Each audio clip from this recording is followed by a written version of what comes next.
आइए सदिश बीजगणित के इस क्वेश्चन को सॉल्व करते हैं जो इंटरमीडिएट की परीक्षा 2023 में आया है। तो आइए इस क्वेश्चन को सॉल्व करें। देखिए यहाँ पर क्या दिया हुआ है, दो वेक्टरों का मैग्नीट्यूड दिया हुआ है। वेक्टर ए का मैग्नीट्यूड कितना दिया है 7।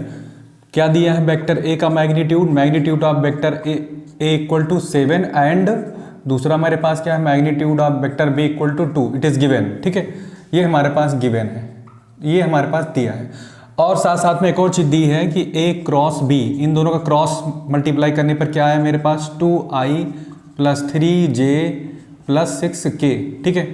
तो मुझे क्या चाहिए, इन दोनों के बीच एंगल।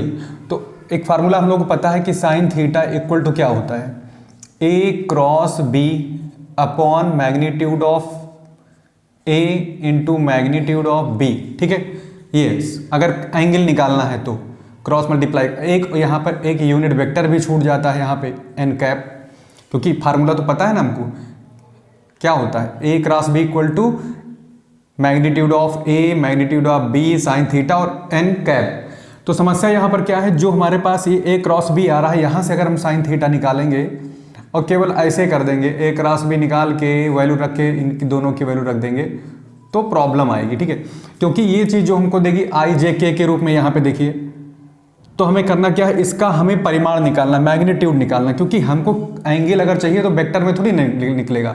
तो इसलिए आई जे के रूप में नहीं चाहिए, बल्कि इसकी लंबाई चाहिए, इस वेक्टर की हमें क्या चाहिए मैग्नीट्यूड, परिमाण चाहिए, दिशा नहीं चाहिए। तो डायरेक्शन को हटाना होगा, इसके लिए यहाँ पर आपको क्या करना पड़ेगा, यहाँ पर इसका हमें मैग्नीट्यूड निकालना होगा, तब ये पूरा क्वेश्चन बन पाएगा। क्योंकि यहाँ पर जब हम मैग्नीट्यूड निकालेंगे एन का, तो मैग्नीट्यूड ऑफ एन जो है हमारा एन कैप इक्वल टू कितना हो जाएगा 1, तो यहाँ से ये हट जाएगा ऑटोमेटिक।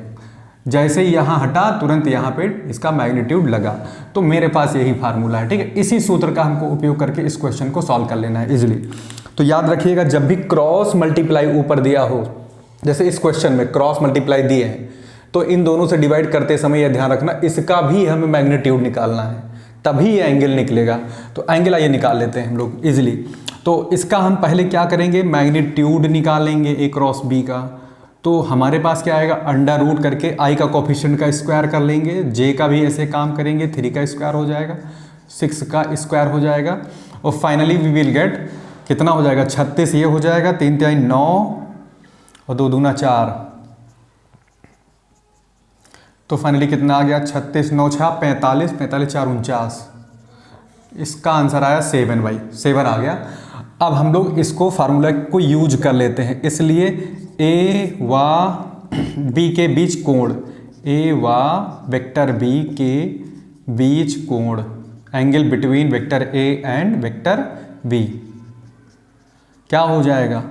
पहले तो हम लोग साइन थीटा निकालें, ठीक है, बाद में हम लोग थीटा निकालेंगे, कोण बाद में निकलेगा, थीटा बाद में निकलेगा। साइन थीटा तो निकाल लें पहले कि एंगल की ज्या क्या होगी, साइन क्या होगा। तो यहाँ से कैसे निकलेगा, यही फार्मूला हमारे पास, ये वाला देखिए, magnitude of vector B A cross B and divide में क्या होगा magnitude of A magnitude of B. इन सबको अगर हम वैल्यू पुट करें, ऊपर हमारे पास 7 आया है, नीचे हमारे पास क्या क्या है, ए की वैल्यू 7 है, बी के मैग्नीट्यूड की वैल्यू कितनी है 2 है। तो ए के प्लेस पर हम 7 डाल देते हैं, यहाँ पे 2, क्या आंसर आएगा इसका 1/2 आएगा, 7 से 7 कट जाएगा 1/2।